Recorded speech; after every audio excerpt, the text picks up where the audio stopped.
my goodness! Whoa, kill the motor, dude. Let us see what Squirt does flying solo. Whoa! That was so cool! Hey, Dad, did you see that? You so totally rock, Squirt! Is that it? Noggin. We just wanted to teach Marlon to be a better parent? I mean, yeah, Marlon is overprotective, but is no one asking why? Is no one concerned with the underlying issues that he maybe might be blaming himself? And if we're not supposed to care what the underlying psychological issues are, why did you show us what they were? Did your man deliver, or did he deliver? You did good. And the neighborhood is awesome. So you do like it, don't you? But do we really need so much space? These are our kids we're talking about. They deserve the best. Coral! What was this for? Just to justify Marlon's actions and nothing else? Overparenting is a normal, common problem. You didn't need to slaughter a family just to justify it. That was quite literally overkill in every sense of the word. Dory! This is all my fault. No, it's not your fault. But I'm sure the movie's about to guilt you to thinking that it was, because that's the only way we seem to be able to teach Marlon anything, just by bullying him into it. I mean, honestly, Marlon is traveling with a loony fish child who cannot retain important information that could save their lives. He's just had every terrible thing happen to him, and the cost of failing in this grand endeavor is that he never sees his son again. Asking Marlon to learn trust lessons in a scenario like that would be like trying to convince water not to freeze in minus a bazillion. It's not fair, it's not realistic, and it won't be natural character growth. Especially if Marlon just keeps getting punished by the plot when he actually lets go and learns anything. Gil.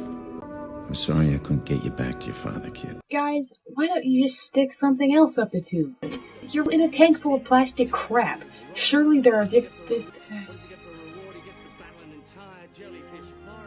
Is that a pelican? They're talking to a pelican. A pelican!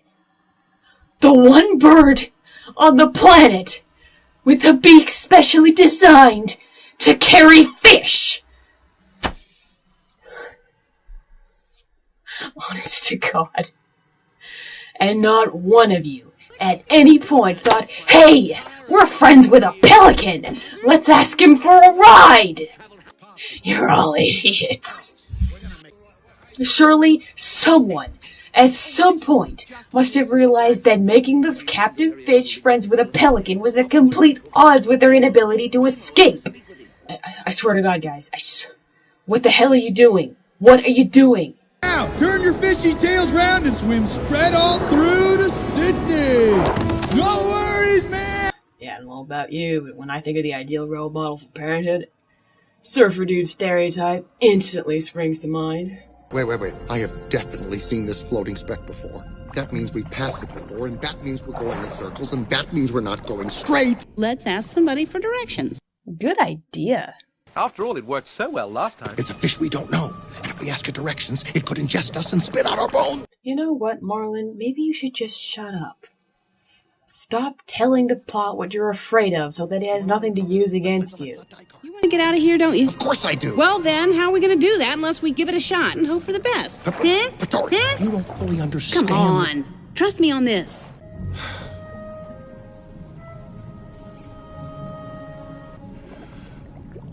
All right.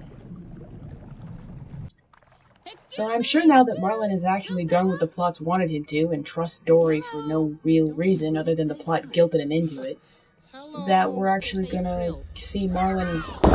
Oh look, Krill! Get... Move, Dory! Move! swallowed by a whale? Really? A little on the nose there, guys. Absolutely filthy. That's all thanks to you, kid. Whoops. Earlier, Nemo was actually able to successfully stop the fan. Can't remember why I forgot to mention that. Hazy. Anyway, so which means that Gil's plan is finally coming together, which means soon they'll be able to escape. Everyone's very happy because they think they're going to be free, and I'm sure nothing will go wrong, because why would anything go wrong? Back to Marlon.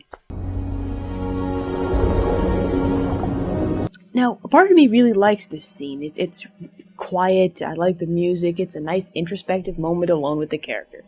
And another part of me wants to cry. I mean, look at the guy. I have to get out! I have to find my son! I have to tell him how old sea turtles are! Poor Marlin. I mean, this is a character trying to make decisions in his life, trying to strive for his goals, trying to control his destiny. But he can't.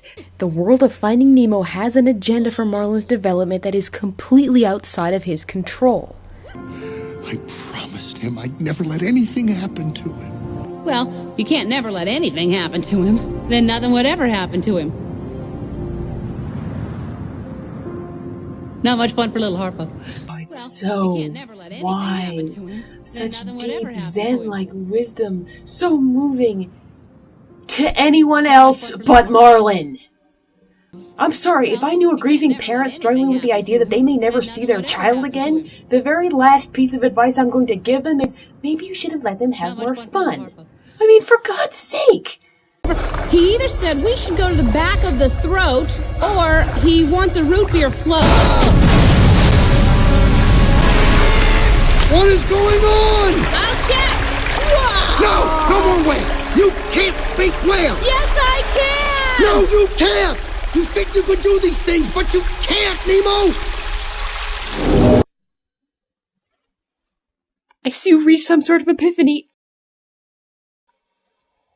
I don't know what it is. Maybe he just realized he has loaded knee-jerk dialogue that doesn't make any sense at all. Because that's the face I would be making. I mean, what, you just realized that wasn't a very nice thing to say? Just now you're realizing that?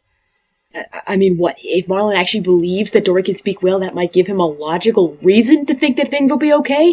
Heaven forbid he has a reason to think anything's gonna be okay. Heaven forbid characters actually make their own decisions based on logic and reasoning and problem solving. Honestly, more than ever, I'm just convinced that Marlin's psychological issues are deep, complex, not being addressed appropriately by this movie, and he just needs professional help. Everything's gonna be alright! How do you know something bad isn't gonna happen? I don't! You know, the message that life comes with a certain amount of acceptable risk is not in itself a bad message. It's just that trying to teach that message when the risk is always death and or severe injury is a really ass-backwards way of going about it.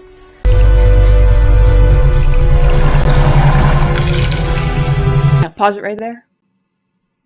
Remember when I said that I didn't like how Pixar treated their characters? This is what I'm talking about. Marlin, stressed to the max, is clinging for his life, and supposedly he just made the decision to accept that he might be ingested by a whale. That's not a decision.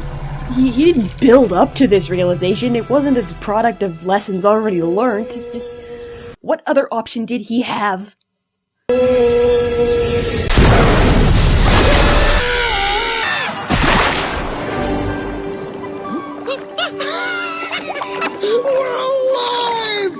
He was literally forced into that decision. And now the plot's like, good answer! The message is just listen to the mindless idiots who have no problems in life because they have an inherent wisdom that no one with responsibility could ever possibly understand. Oh, I love it. Today's the day! The sun is shining, the tank is clean, and we are getting out of... The tank is clean. The tank is clean! Of course it is. This is a Pixar movie. Take one step to achieving a goal, Pixar stops it in its tracks. Boss must have installed it last night while we were sleeping. But that's just forced drama. I mean, next thing the tank will explode and they'll just happen to fall into a bed of rice in a sushi restaurant. Then what are we gonna do about... False alarm. My nerves can't take much more. Tell me about it. What the hell else can go wrong? Nemo! Oh God, Nemo, no! Swing down! Come on, kids! Swing down! That's it! Oh, thank God. Good work! Oh God, Nemo, no! Watch your window. Yes, go! Whoops. Now, that would have been a nasty fall.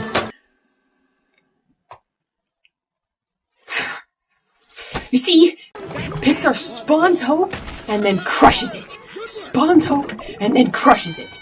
I'm free! Dang it! I mean, what kind of storytelling is that? That's just cheap, manipulative, and mean, and I'm not enjoying this movie. No!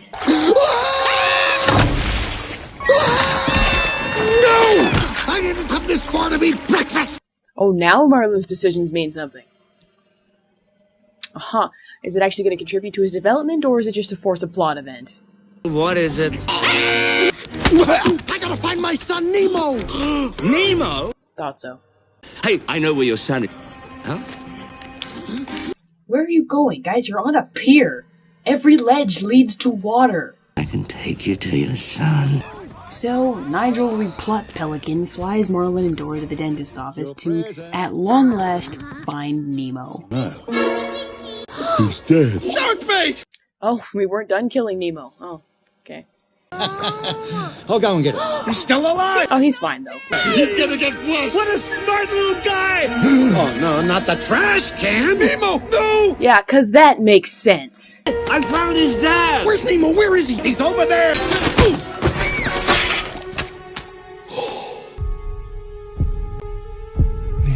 Oh, for God's sake. What else, Pixar? What else can you possibly do to this poor wretch? Is that why Nigel was there? So you could inexplicably get Marlin up to the dentist office just in the nick of time to witness his son lying dead? Screw this movie. Screw this movie hard. Gotcha! Nemo! Daddy? That was ya! Fishy! Wake up! Oh yeah, and on top of everything else, let's try and kill Nemo one more time.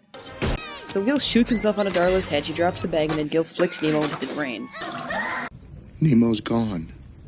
And I'm going home now. No. Please don't go away. Oh, now suddenly you don't think you're gonna go? Why? Ever stuck with me. No one's ever stuck with me for so long before. And if you leave...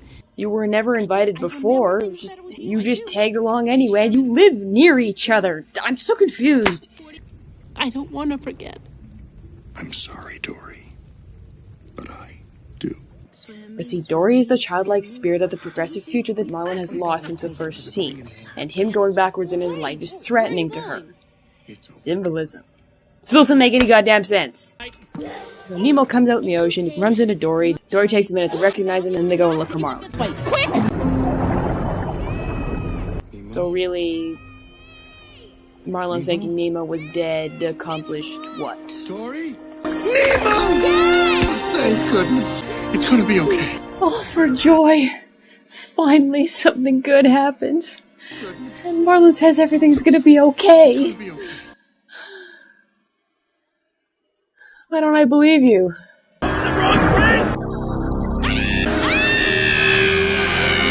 Right. Because this is Finding Nemo. And when somebody says it's gonna be okay, it's nothing but a ploy to lure you into a false sense of security so they can sucker punch you with something awful the next second. Dory! No! We have to tell all the fish to swim down together! I'm not gonna lose you again! It's the only way we can save Dory! I can do this! You're right. I know you can. What's this? We're testing Marlon with a high-stakes decision based on something he wants? Really? What a novel idea. Now. We're doing this now? Don't give up! Keep swimming! Just keep swimming! Except every time Marlon kept swimming, bad stuff kept happening.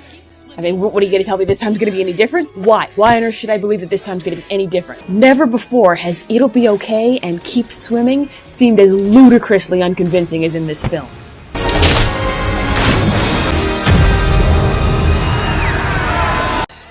Do I dare actually be happy? Dory! Where's Nemo? There! Oh no. I hate you.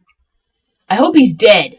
You know, I don't even care anymore. No, you don't just stay dead. I mean, are you guys that desperate to rile up your audience? After the 10th time, it loses effect. Oh no, not the trash can! He's not dead! You're not dead! He's dead. He's still alive! Nemo's gone. Not the trash! He's gone. You're not dead! Not dead! Dead. Shark bait! Daddy? Oh, thank goodness. Well, he's not dead. So is that the message?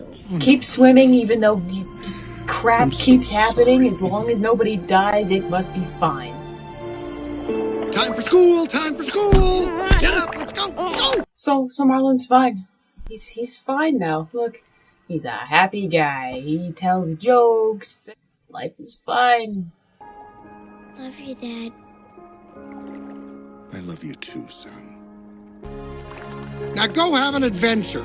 Now go have an adventure. Because mine was awesome. You know how I feel right now? I feel like they weren't actually finished making shit happen to Marlon. They only stopped because they ran out of time. Speaking of running out of time, I guess I should sum up. Besides everything I've already beaten into the ground, my biggest problem with this film is it's patronizing. I mean, think about it. The only credible characters Marlon interacts with are a carefree fool with no responsibilities of her own, a swarm of childish assholes, and surfer hippies. I mean, if anyone watching this has suffered a life trauma and is considering going and asking a surfer for life advice, I'd advise against it. Go see a professional. Therapist, not surfer. I mean, Marlon's own movie doesn't take him seriously. Rarely does Dory try to sympathize or relate to Marlon. She's too busy rolling her eyes at him, not listening, laughing at him, guilt-tripping him, or throwing advice at him when she isn't acting like a brainless 4-year-old. Or the classic, you should simply trust me because we all know I'm right. I mean, what kind of movie makes the audience and supporting characters gang up on its own protagonist? This movie tries to make its point by bringing Marlon in just to make an example out of him. Already it's half empty. I'd say it's half full. We're never meant to consider Marlon's side of the story or how he feels, or the supporting characters are just simply always right. Even when they're being patronizing assholes, which is most of the time. Sorry, did I say patronizing assholes? I meant amiable and joie de vivre. I mean, that's just not fair. I guess you can call that unconventional storytelling, but to me it's just not very nice. I mean, I can't even properly assess Marlon's development because it was never the point. We're supposed to read Marlon's progress based on what happens to him, the corresponding plot events. Marlon's decisions are not only completely inconsequential to the story, but they only let him make decisions when they want to emphasize how wrong-headed he is. I mean, just once I would have liked to see Marlon weigh the potential risk in a situation against the prospect of having to give up on his son. That's how Marlon needed to be tested, not just dragged and coaxed along by everyone else. Make him choose. Give him a hard decision and make him choose. That's how characters grow. I mean, I can't help but think that if people were in emotional sync with Marlon, this movie wouldn't be as popular as it is. I've been trying to relate to Marlon, and I'm just distraught and frustrated, and I don't even know if we learned anything. I just have a headache. If they were going to make another one of these, I'd need so much more than tea.